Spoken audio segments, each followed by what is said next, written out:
ಕಣ್ಣಿನ ಆರೋಗ್ಯ ಜಾಗೃತಿ. ಸಾಮಾನ್ಯ ದೃಷ್ಟಿ ದೋಷದ ಸಮಸ್ಯೆಗಳು. ಪ್ರೆಸ್ಬಯೋಪಿಯಾ.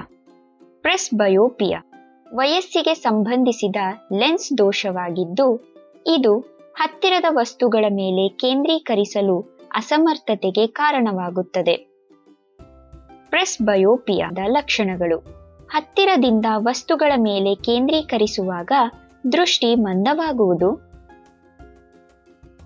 ದೀರ್ಘಾವಧಿಯ ಕೆಲಸ ಅಥವಾ ಓದುವ ಸಮಯದಲ್ಲಿ ಕಣ್ಣಿಗೆ ಆಯಾಸ,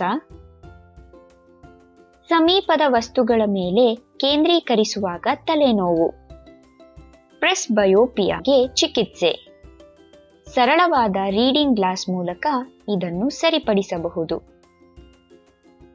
ಹಿಂದೆ ಕ್ರಮ ಕೈಗೊಳ್ಳಿ.